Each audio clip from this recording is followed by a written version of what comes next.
Diomaye Faye, Ousmane Sonko, du duo au duel. Le 24 mars 2025, Bassirou Diomaye Faye, encore vêtu de l'ombre de la prison, accédait à la magistrature suprême dans un souffle populaire historique. Cette victoire, aussi fulgurante qu'inattendue, portait l'empreinte indélébile d'un autre homme, Ousmane Sonko, chef de file du Parti des Patriotes Africains du Sénégal pour le travail, l'éthique et la fraternité PASTEF, stratège redoutable et icône de l'opposition sénégalaise. Ensemble, ils avaient incarné un rêve de rupture, une promesse d'éthique et d'émancipation. Ensemble, ils formaient le noyau incandescent d'un mouvement populaire devenu majoritaire. Leur alliance ne naquit pas d'un calcul politicien, mais d'une fraternité scellée dans l'épreuve, celle de la prison, de la répression, de l'exclusion politique. Quand Sonko, écarté de la présidentielle par un appareil judiciaire contesté, désignant Diomaye Faye comme son plan B, il n'y eut ni réserve ni doute, il transmettait un flambeau, un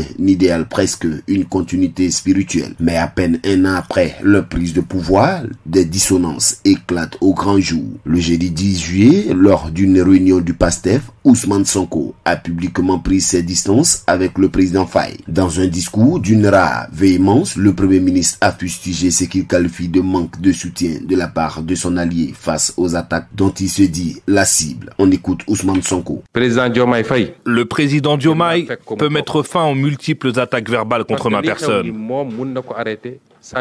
Pourquoi il ne le fait pas? C'est une autre question. Le Sénégal a un seul problème. Un problème d'autorité. Et il faut qu'on prenne nos responsabilités par rapport à cette situation.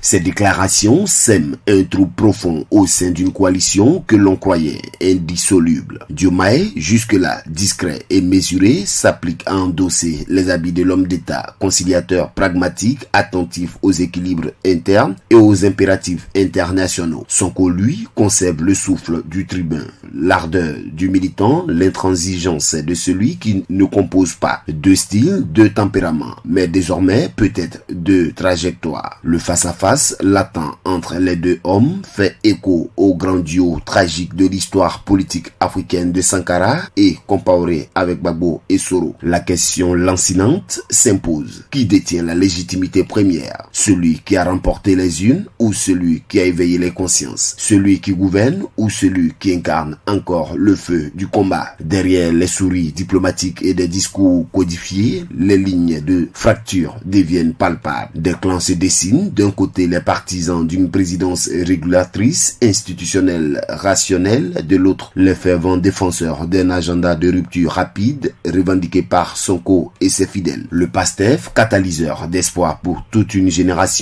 pourrait-il devenir le théâtre d'un affrontement fratricide? À l'évidence, la transition du combat à la gouvernance n'est pas sans turbulence. Le pouvoir par nature creuse les écarts entre l'idéal et le réel. Mais dans un Sénégal qui a massivement investi son espoir dans ce tandem, toute dissonance est un choc. Le duo originel survivra-t-il à l'épreuve du pouvoir ou faudra-t-il se préparer à un duel qui, s'il advient, pourrait redéfinir en profondeur l'avenir politique du pays? Pour l'heure, le silence du président Faye face aux charges de son premier ministre reste énigmatique. Mais à Dakar, les murmures se font insistants. La fracture est réelle, la confiance altérée. Et dans l'esprit des Sénégalais, une question désormais plane, angoissante, inévitable. L'espoir né de l'union des deux hommes sombrera-t-il dans les eaux troubles de la rivalité?